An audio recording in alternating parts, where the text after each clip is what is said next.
I'd like to thank you all for being here tonight. I can tell you that at certain times in my life, I've been tempted maybe to skip this particular liturgy. It can seem depressing and morbid, maybe overly so, and frankly, we all know how it ends, the bad and the good. And I've thought that because it ultimately does end with the good, maybe it doesn't really matter if I go or not. On the other hand, maybe you're thinking that Easter is just a couple of days away. You've got family or friends coming over that day, and you could really use this time just to get ready. And they're both good reasons for not being here. So again, thank you for coming tonight.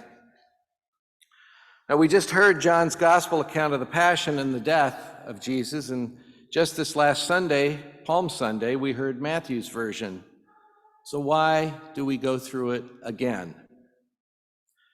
Well, there are a couple of things that today's celebration is, but one thing that it is not is a sort of funeral. And in spite of the content of the gospel reading, this is not a kind of funeral liturgy, and we are not all about mourning and lamenting. And it's not as though we have to pretend, for tonight anyway, that we aren't aware that Jesus has risen from the dead, nor do we have to think constantly until tomorrow night about Jesus' awful death and burial. But our liturgy tonight is a celebration of the Lord's Passion, though we don't celebrate it as though it's a cheerful event, because it definitely is not. But it is a celebration nevertheless, because we commemorate and celebrate on Good Friday, above all the other days of the year, the victory that Jesus won for us through his passion and his death on the cross over sin and death. Through these events and actions, Jesus gave his life for us because through sin, humankind had fallen and was unable to save itself, and we needed him to rescue us. We can say all that because we know what happened on Easter Sunday, that Jesus rose from the dead. And it's because we already know about Jesus' resurrection on Easter Sunday that we're invited to look at the events of Jesus' passion and death differently than we might view a more typical death. In becoming human, Jesus subjected himself to all the things that humans experience and feel, things like pain and suffering and death. He did not exempt himself from these aspects of our life, and the Gospels portray him as having him come to us willingly and ultimately for the purpose of dying on that cross. Now, in a very short while, we're going to venerate the cross, and the cross that we'll venerate is here to represent the actual cross on which Jesus died.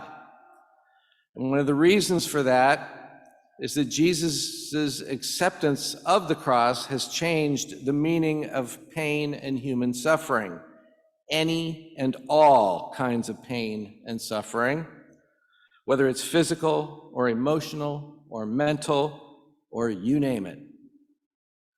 And Jesus' taking up of the cross and his suffering and dying on it means that our pain and suffering and death need no longer be seen as a punishment or a curse, because when Jesus took them on himself, he completely changed their meaning. In dying on the cross, Jesus redeemed the world from sin and brought the love of God to the darkest places in which human beings could be, and that would be in all our pain and suffering and even death. Now, in my relatively short time as a priest, I've found that more often than not, I'm called to help folks experiencing pain or some manner of suffering, or who are maybe in the process of dying, to find God's light in the darkness of their pain and suffering.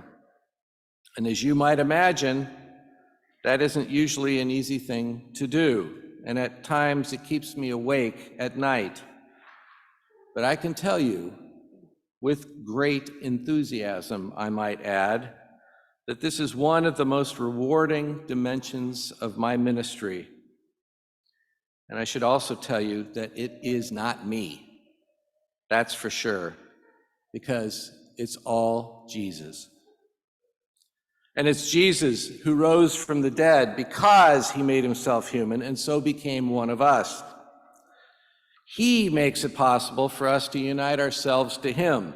And in that way, he gives our lives and our pain and suffering and death meaning and hope. And that's why we gather here, because after suffering and dying for us, Jesus rose and has forever united himself with us.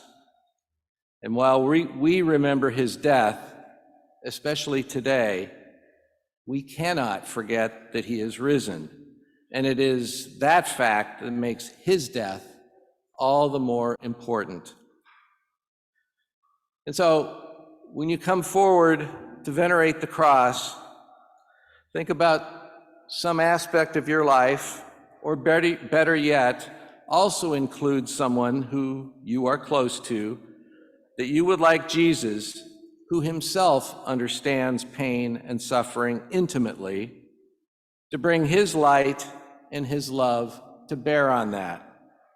It was his suffering and dying on the cross, and ultimately his resurrection, that transforms our experiences from having no meaning, or even worse, to being redemptive.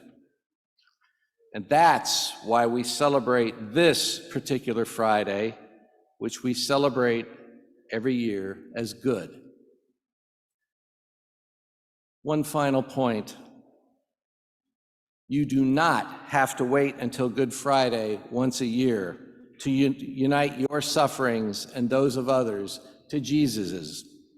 This can be done every day, every hour, and every time you remember to do it. Because Jesus came to heal and to save, and that didn't stop on Good Friday. And that's because he's still with us and hasn't forgotten us. And let's pray together for a blessed and holy Triduum for all of us.